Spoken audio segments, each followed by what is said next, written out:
Hey everyone, Robert Ferringo of DocSports here with another college basketball free play video. Be sure to check us out at DocSports.com and make sure to like and subscribe to the DocSports YouTube channel. I also want to mention that I have a 7-unit college basketball play on my card today. I have 8 plays, 22 total units. I have a 7-unit play and a 5-unit play, both going tonight. I'm very excited about this week of college basketball.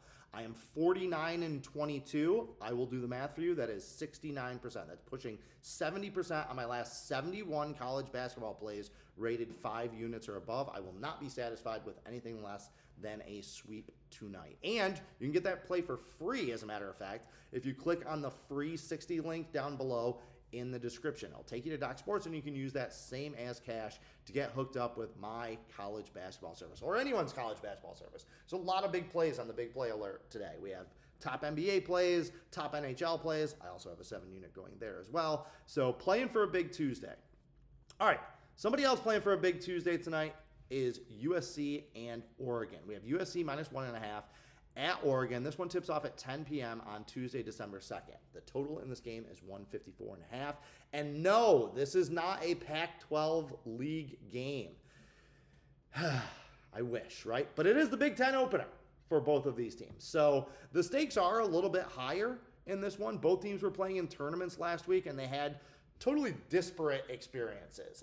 USC won the Maui Invitational last week, while Oregon, I don't know what the hell was going on with Oregon last week, but they were a mess at their tournament. They lost by double digits against Auburn, San Diego State, and Creighton. Now, none of those are bad teams. 2 of those 3 teams will make the NCAA tournament. Creighton's more likely an NIT team, but they will be in the mix, and that is not a bad Creighton team by any stretch of the imagination. But Oregon just didn't look good. Making matters worse in this game is that I don't know if Nate Bittle is going to play tonight. Nate Bittle is Oregon's best player. Giant bald spot in the back of his head. Really, he's like prematurely thinning hair. He's probably 24, big burly guy, but he does everything for this team. They cannot win without Nate Bittle.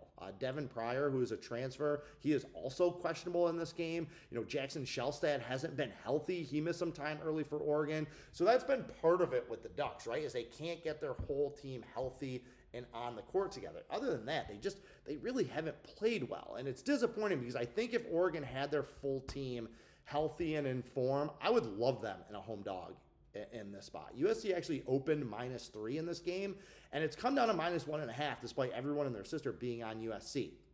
Now, the Trojans are good. I really like the talent that they have in this game. But they might not have Rodney Rice, who is probably their second best player. Him and Chad Baker-Mazara are the ones who really are the trigger men for that offense. Now, I mentioned that USC won the Maui Invitational. Wasn't exactly a star-studded field that they had to play their way through. They screwed me over in their first game with a win but no cover against Boise State. Not that I'm still bitter about that. But they didn't cover against Seton Hall either. And then they beat Arizona State in the championship game. And again, Seton Hall and Arizona State, they both played really well out on the islands. But I don't know that either one of those two are NCAA tournament caliber teams. And the verdict is still out on Boise State. So kudos to USC for winning the Maui Invitational. But like I said, it's not like they ran through a bunch of top 20 teams. I still think that this USC team doesn't play good basketball. They have a ton of talent. They have freshman talent. They have transfers. Like, I like what USC is bringing to the table in this one. I don't love the way they play. They don't play a ton of defense. They don't really rebound. And offensively, they get way too stagnant and into the one-on-one game. So, generally, I would like Oregon in this spot. Like, this is a vintage Dana Altman underdog spot right here. However, as I mentioned, because we don't know if Bittle is playing and we don't really know about Rodney Rice, there's not enough to go on the side in this game. Instead, I'm going to say take under 154.5. I think both of these teams are going to struggle offensively as USC has a little bit of a hangover after their week out in Maui, and Oregon is going to defend better at home. So take under 154.5. That's your free play video for today. Until next time, carpe diem and good luck.